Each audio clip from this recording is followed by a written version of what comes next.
Если не прислушаются, то потеряют все. Досмотрите это видео до конца, и вы узнаете, как наша страна может потерять любые позиции на международной арене. Подписывайтесь на наши обновления и точно будете в курсе всего самого актуального. Власти Таджикистана должны обеспечить тщательное и объективное расследование случаев применения силы сотрудниками правоохранительных органов, приводящих к жертвам среди мирных граждан в ходе недавних протестов в ГБАО, заявила международная правозащитная организация Human Rights Watch. Правозащитники призвали также к немедленному прекращению произвола в отношении задержанных в Хароге и Рушан, которых официальные власти называют боевиками и членами террористических группировок. Ситуация в Рушанском районе Горно-Бадахшанской автономной области обострилась 17 мая после того, как группа жителей вышла на улицы и перекрыла дорогу Душанбе-Харог. 18 мая власти заявили, что проводят там контртеррористическую операцию и назвали протестующих членами незаконных формирований, которые, по их словам, получали инструкции из-за рубежа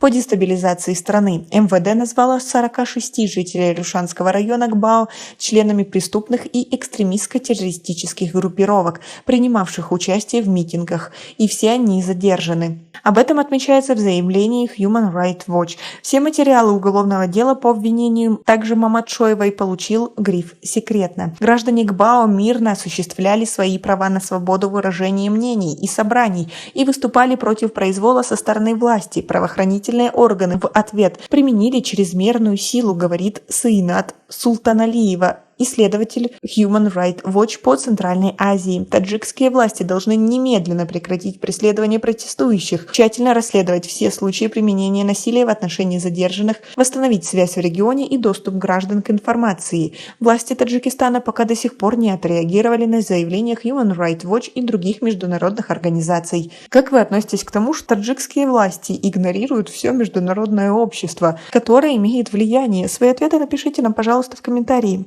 5 международных правозащитных организаций, защитники гражданских прав, Хельсинский фонд по правам человека, Международное партнерство по правам человека, Норвежский Хельсинский комитет и Всемирная организация против пыток в опубликованном 24 мая совместном заявлении призвали власти Таджикистана прекратить насилие против участников акции протеста в Горно-Бадахшанской автономной области. Они просят также обеспечить возможность сотрудникам Красного Креста и правозащитникам посетить кризисный регион. Правозащитники потребовали от таджикских властей немедленного и безоговорочного освобождения Ульфатханим Маматшоевой, которая была задержана 18 мая в Душанбе сотрудниками ГКНБ и Генпрокуратуры Таджикистана. До своего ареста активистка отрицала свою причастность к недавним протестам в Хароге и Рушане. Как вы относитесь к такой ситуации? Ведь игнорирование таких заявлений приведет к тому, что Таджикистан на международной арене и в той же Европе потеряет свою значимость и место в переговорных процессах.